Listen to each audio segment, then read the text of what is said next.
नमस्कार, मैं प्रियंका और आप देख रहे हैं द इंडिया मूव्स। क्वेटा में धमाका, पाकिस्तानी सेना के 10 जवान मारे गए। बलूचिस्तान लिबरेशन आर्मी ने जिम्मेदारी ली और उधर भारत में आतंकियों के घर उड़ाए गए। बुलडोजर का एक्शन तेज हुआ। पाकिस्तान की दोहरी नीति अब उसी पर भारी पड़ रही है। आज हम आपको दिखाएंगे कैसे पाकिस्तान अपने ही घर में आग से झुलस रहा है और भारत कैसे आतंकवाद को कुचल रहा है। शुक्रवार 25 अप्रैल बलूचिस्तान की राजधानी क्वेटा के मारगट इलाके में बड़ा धमाका हुआ। पाकिस्तानी सेना के काफिले को निशाना बनाया गया एक रिमोट कंट्रोल आईईडी से। धमाका इतना जबरदस्त था कि सेना का वाहन पूरी तरह चकनाचूर हो गया। मौके पर ही पाक सेना के 10 जवानों की जान चली गई। इस हमले की जिम्मेदारी ली बलूचिस्तान लिबरेशन आर्मी यानी BLA ने। BLA के प्रवक्ता GN बलूच ने बयान में कहा कि ये हमला कब्जाधारी सेना के खिलाफ था। हमारा संघर्ष तेज होगा। मारे गए सैनिकों में सूबेदार शहजाद अमीन, नायब सूबेदार अब्बास और सिपाही खुर्रम सलीम जैसे नाम भी शामिल हैं। क्वेटा धमाके के बाद राष्ट्रपति आसिफ अली जरदारी और गृह मंत्री मोहसिन नकवी ने शोक व्यक्त किया। लेकिन सवाल वही है, क्या पाकिस्तान अपनी जमीन पर पनप रहे आतंक को रोक पाएगा? बलूचिस्तान लिबरेशन आर्मी कोई नया संगठन नहीं है। इस संगठन का गठन 1970 के दशक में हुआ था, लेकिन कुछ समय बाद ही यह निष्क्रिय हो गया।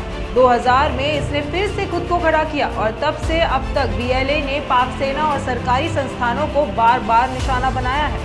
BLA बलूचिस्तान की आज़ादी के लिए लड़ रहा है। कभी इसके पास 6000 लड़ाके थे, अब संख्या 600 से 1500 के बीच मानी जाती है, लेकिन हमला करने की क्षमता बरकरार है।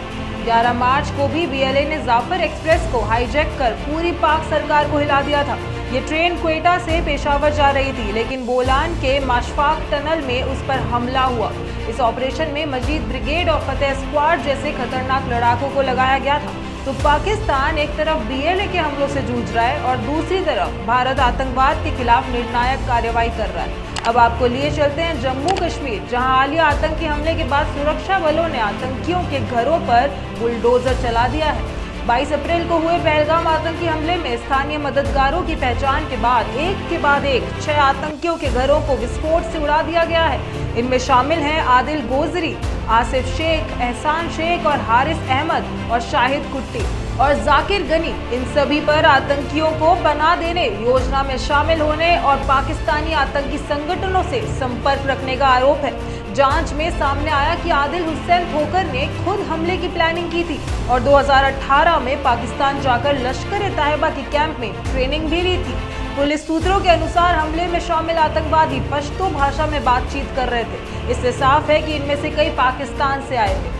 इस हमले की जिम्मेदारी ली है द रेजिस्टेंस फ्रंट यानी TRF ने, जो दरअसल लश्कर-ए-तैयबा का ही मुखौटा संगठन है। भारत अब आतंकी समर्थकों पर कड़ा संदेश दे रहा है कि अगर आतंकवाद को पनाह दी तो घर भी नहीं बचेगा। तो एक तरफ पाकिस्तान जो अपनी धरती पर फैलते आतंक से खुद ही परेशान है और दूसरी तरफ भारत जो आतंक के हर चेहरे को मिटा रहा है। पाकिस्तान की आग अब उसी के दामन को जला रही है और भारत आतंक का सफाया करने में जुटा है। ऐसी और खबरों के लिए देखते रहिए द इंडिया मूव्स।